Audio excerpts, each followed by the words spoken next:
Olá, pessoal! Dando continuidade ao nosso estudo de história, nós vamos ver agora a história do meu lugar. Na página 14 do capítulo 2 do nosso material didático, você encontra uma imagem. Essa imagem é uma fotografia de um antigo casarão na rua que Arthur mora. Esse casarão desperta a curiosidade de todas as crianças da região. Algumas crianças, inclusive, sentem medo ao passar na frente dele. Mas com certeza o sentimento comum entre todos é a curiosidade de saber a história desse casarão. Abaixo da fotografia, nós encontramos dois emojis. Você vai circular aquele que representa o que você sente quando olha para essa fotografia. Será que o casarão na rua de Arthur sempre foi desse jeito?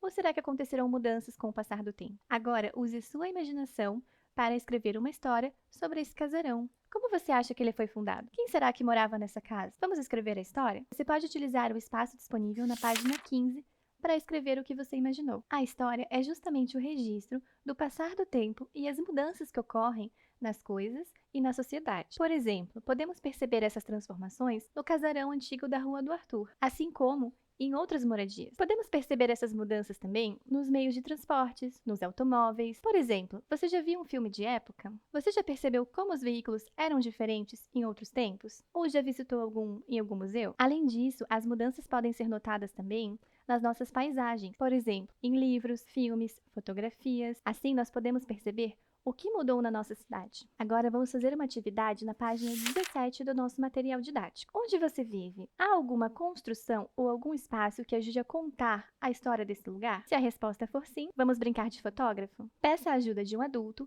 para fotografar esta construção ou lugar. Depois, colhe essa imagem no local indicado. Agora me diga, por que você escolheu esse lugar? Você pode registrar a sua resposta no material didático ou no seu caderno. Depois de pesquisar sobre o local que você escolheu, você vai preencher uma ficha na página 18 do nosso material didático. O que será que essa ficha pede? Primeiro, o nome do lugar, a função desta construção, se ela é uma propriedade de alguém, a data dessa construção, quem cuida desse local atualmente, com o passar do tempo, quais as mudanças que ocorreram com o local. Essas informações que você tem foram coletadas de onde? Quem te ajudou a conseguir as informações? Você sabia que no passado existiam poucos carros? Você sabia que no passado existiam poucos carros? As pessoas costumavam andar de bicicleta, com carroças, de bonde e principalmente a pé. Por conta das mudanças nos meios de transportes, as ruas também acabaram sofrendo alterações. Observe na página 19 duas fotografias da mesma cidade. Na primeira fotografia,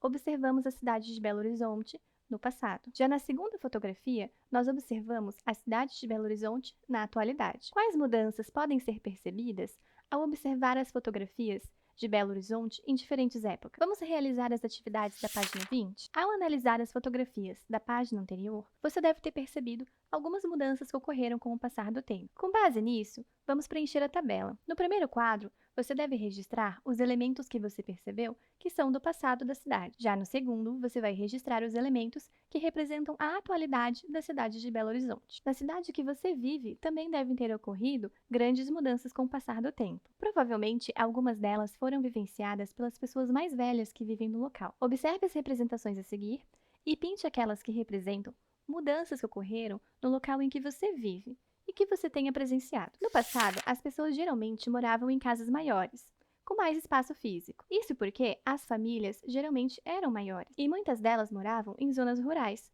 Por isso, tinham mais espaço para construir casas maiores. Agora, na página 22, nós vamos fazer uma atividade sobre os objetos do passado e do presente. Você deve assinalar ao lado de cada objeto se ele é antigo ou se ele é moderno. Algumas famílias conservam móveis e objetos que fazem parte da sua história. Mesmo sendo antigos e às vezes sem serventia, eles são bem cuidados e guardados porque possuem o seu valor histórico. Você sabe o que significa essa expressão? Você pode registrar essas respostas na página 23 do material, ou então no seu caderno. Por exemplo, na família de Ana, há um vaso que foi de sua avó e foi guardado com todo carinho pela sua mãe, pois ele faz parte da história da família. Em sua família, há algum objeto que ajude a contar a história dela? Registre que objeto é e a história dele no espaço indicado. Agora, vamos realizar as atividades da página 24 do material didático, onde se encontra o nosso banco de dados. O nosso banco de dados é a revisão de todo o conteúdo estudado até o momento. Vamos lá? Na primeira questão, você vai assinalar em cada frase se ela é verdadeira ou falsa. Você pode marcar um V para verdadeiro e um F para falso. Na segunda questão, você vai observar uma imagem. É uma fotografia de uma estação de trem desativada, na cidade de Belém, no estado do Pará. Após observar a imagem, responda: é possível perceber elementos do passado ou do presente, ou dos dois? Depois, registre quais elementos são esses, quais são do passado e quais são do presente. Bom, pessoal, esse foi o nosso conteúdo de história até o momento e eu vejo vocês na próxima aula.